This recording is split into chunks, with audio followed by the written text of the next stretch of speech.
ఇప్పుడు కొన్ని express update వార్తలు.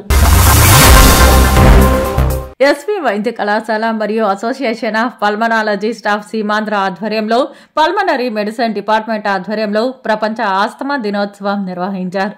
ఈ కార్యక్రమాన్ని ఎస్వి వైద్య కళాశాల అదనపు వైద్య విద్యా సంచాలకులు మరియు ప్రిన్సిపల్ డాక్టర్ చంద్రశేఖరన్ ఆస్తమాలో ఇటీవల పురోగతిపై నిరంతరం వైద్య విద్య ప్రారంభించారు.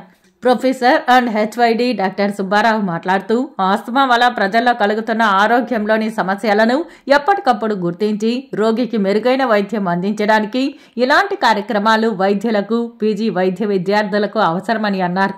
మెరుగైన వైద్యం పేదలకు అందించడంలో ఇలాంటి వర్క్షాప్స్ ఉపయోగకరంగా ఉంటుందని అన్నారు. ముఖ్య అతిథులుగా విచ్చేసిన doctor Premananda Rai, doctor Narasimhan, doctor Hiteshi, organisation secretary doctor Subbarao, doctor Raipur Ramesh Babu, వైద్యులకు, పీజీ వైద్య విద్యార్థులకు ఆస్తమాపై పవర్ పాయింట్ ప్రజెంటేషన్తో నూతనంగా వస్తున్న మార్పులను సులువైన పద్ధతిలో వైద్యం అందించడానికి కావాల్సిన తోడ్పాటును వైద్యులకు, పీజీలకు అందుబాటులోకి ఉంటామని అన్నారు. ఈ కార్యక్రమంలో రుయా ఆసుపత్రి సూపరింటెండెంట్ డాక్టర్ రవి ప్రభు, ఎస్వి వైద్య కళాశాల సిబ్బంది, పిఆర్ఓ వీరకిరణ్ తదితరులు పాల్గొన్నారు.